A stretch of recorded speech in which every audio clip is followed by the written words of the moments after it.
कहाँ से?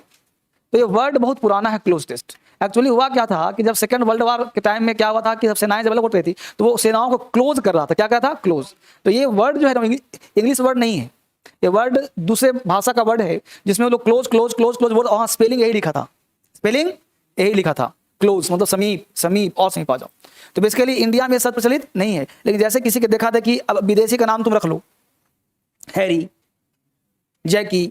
अब बोलो हैरी, और इंडिया में जिसका भी नाम रहता है कोई मीनिंग होता है, लेकिन विदेश में ऑस्ट्रेलिया में किसी का नाम को मतलब वहां पे होता होगा कुछ मतलब, लेकिन इंडिया में मतलब। अब कहीं तुम खोज बताओ कि हैरी का मतलब क्या है, जैकी मतलब क्या है, टॉली मतलब क्या है, मुच मुच का मतलब क्या है, तो ये सब का मतलब नहीं है, चूंकि सब विदेशी नाम है तो वहां पे कोई नाम उसका हिंदी नहीं है। लेकिन यहाँ पे क्लोज का मतलब समीप इंग्लिश में, या फिर क्लाउज का मतलब एक सेंटेंस का पार्ट।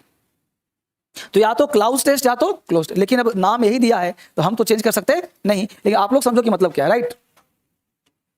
तो सबसे पहला चीज हम लोग पढ़ क्या रहे हैं, क्लोज टेस्ट। ये दिखता कैसा है सर, होता क्या है वो समझाइए पहले। तो क्लोज टेस्ट कुछ इस प्रकार का एक पैसेज होगा, कॉम्प्रिहेंशन पढ़ा होगा आप लोगों ने, तो वही कॉम्प्रिहेंशन ही होगा, राइट। बस अंतर इतना होगा कि ऐसे ऐसे होगा और यहाँ पे एक नंबर दे देगा, मतलब खाली स्थान दे देगा। इसी खाली स्थान को, नंबर को आप लोगों को भरना होगा। एक क्लोज टेस्ट में मैक्सिमम आपके साथ 5 क्वेश्चन पूछ सकता है, मैक्सिमम 5, बाकी 3-4 भी पूछ सकता है, कोई इशू नहीं कि 5 ही पूछेगा। समझ पा रहे हो ना, कोई जरूरी नहीं है कि तुमसे 5 ही पूछेगा, लेकिन मैक्सिमम आज के फैशन में 5 पूछता है। तो मैं आपकी किताब में 10-15 भी दे दिया हूं, ताकि आप जितना ज्यादा सोचो क्वेश्चन पूछना ज्यादा दिमाग काम करेगा। तो मैं आपको ज्यादा प्रैक्टिस के लिए दे दिया हूं। खैर नहीं, अब मान लेते हैं 5 पूछ दिया। इसका बनाने का सबसे पहले बता रहा हूं टेक्निक, ओरली सब लिखवा भी दूंगा। पहले ओरल सुनना, पहले सुनना है कि कैसे बनता है, क्योंकि सुना हुआ चीज काम आता है ज्यादा, लिखा हुआ चीज काम आता है कम। तो पहले ओरली पूरा ट्रिक्स में समझा दे रहा हूं, पूरा ट्रिक्स। अब ट्रिक्स समझने के बाद सब लिखवा भी दूंगा। तो ये पूछा, अब मान लो यहाँ पे क्वेश्चन पूछा, अब क्वेश्चन में यहाँ पे पूछा कुछ भी, अब 4 ऑप्शन दिया ABCD, अब ये 4 ऑप्शन दिया ABCD, राइट। अब ABCD में से कोई एक ही ऑप्शन होगा कि पहला में कौन सा सुटेबल होगा, तो कोई एक ही होगा जो सही होगा। अब समझो गौर से, अब हम यहाँ से पढ़ रहे हैं, अब यहाँ पे क्या आएगा क्या पता, खाली कर दिया ना वो। तो ये कॉम्प्रिहेंशन से एडवांस चरण हो गया। कॉम्प्रिहेंशन में तुम पढ़ा तो लाइन समझ में आ गया, और क्लोज टेस्ट कॉम्प्रिहेंशन क्या चरण है, एडवांस चरण। तो क्या करना है तुमको, before reading the questions at first you should read the whole passage without fill, मतलब बिना फिल किए, विदाउट फिलर को फिल किए पूरे पैसेज को एट ए ग्लांस पढ़ जाइए। क्यों सर?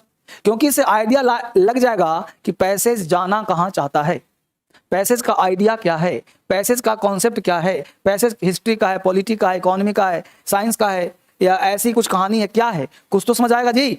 जैसे इसमें कोई हिस्ट्री का नाम मिल जाएगा तो कॉन्फिडेंस आ जाएगा ना कि अच्छा अच्छा एंशिएंट हिस्ट्री है, अच्छा मेडिएवल है, इसमें तुगलक का नाम आया है, अच्छा बाबर का नाम आ गया, अच्छा इकोनॉमी का टॉप 9 लाइन आ गया है इसमें, अच्छा सेल पूछ रहा है, माइटोकॉन्ड्रिया मतलब बायोलॉजी का। मतलब आपको एक आइडिया लेना है कि ये पैसेज कहना क्या चाहता और किस कॉन्टेक्स्ट में है, मतलब इसका सब्जेक्ट क्या है, मतलब पैसेज क्या चाहता है, इसका कॉन्टेक्स्ट क्या है। मेरी बात आप तक पहुंच रही है?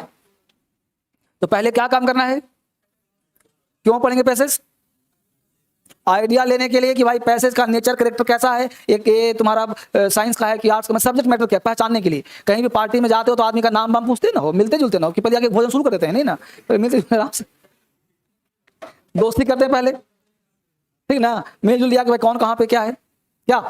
अब जब दोस्ती संबंध हो गया, सीजन संबंध हो गया, फिर second point, we should take the information, take the information of tense voice narration. जैसे इस लाइन, बस अब पूरा पढ़ लिया ना, आज लग गया, अब बस इस लाइन को पढ़ना है और आइडिया लेना है कि इस लाइन का टेंस क्या है, टेंस। तो पहला पॉइंट दिया सब्जेक्ट मैटर। अब तुम्हारे पास 4 ऑप्शन है, अगर इस 4 ऑप्शन में तुमको पता चल गया कि टॉपिक हिस्ट्री का है, पॉलिटी का है, मान लो हिस्ट्री का है, और इसमें 4 ऑप्शन में 2 ऑप्शन बायोलॉजी का है, तो बोलो बिना पैसेज पढ़े तुमको ऑप्शन से आंसर मिल गया। बायोलॉजी का है, हिस्ट्री का ऑप्शन दे रहा है, कट गया, कुछ फैक्चुअल दे रहा है, कट गया। यानी कि आप जब पूरा पैसेज पढ़ लोगे तो 2-3 ऑप्शन, हर ऑप्शन में एक आध ऑप्शन कट जाएगा। जैसे तुम वॉइस बनाया ना, हर जगह वही मेथड, इंफॉर्मेशन, एलिमिनेशन, इन्फरेंस। दुनिया में एग्जाम पास करने के 3 ही मेथड हैं। सबसे पहले क्या लो, इंफॉर्मेशन कि वो कहना क्या चाहता है, फिर करो एलिमिनेट यानी ऑप्शन को हटाओ। अगर तुम एक्यूरेसी करना चाहते हो, तो अगर तुम सही करना चाहते हो क्वेश्चन को, और तुम क्या करोगे, पहले पढ़ो बनाओ, तो तुम फेल कर जाएगा एग्जाम में। इसलिए पहले ऑप्शन को एलिमिनेट करो if you want to sure success in your life. उसे टाइम किल होने से बचेगा। नहीं तो चारों देखोगे ना कि ये भी सूट कर रहा है, ये भी सूट, ये भी सूट, ये भी सूट, तो चारों सूट कर जाएगा, अब तुम जज नहीं कर पाएगा आंसर। तुमको दिक्कत है ना क्लोज टेस्ट में, है ना? तो तुम्हारा तभी इशारा कर रहा हूं, अगर तुम चारों शूट करेगा यहां पे तो चारों शूट हो जाएगा और फिर तुम फंस जाएगा। इसलिए don't try to shoot the appropriate option. क्या करना है, एलिमेंट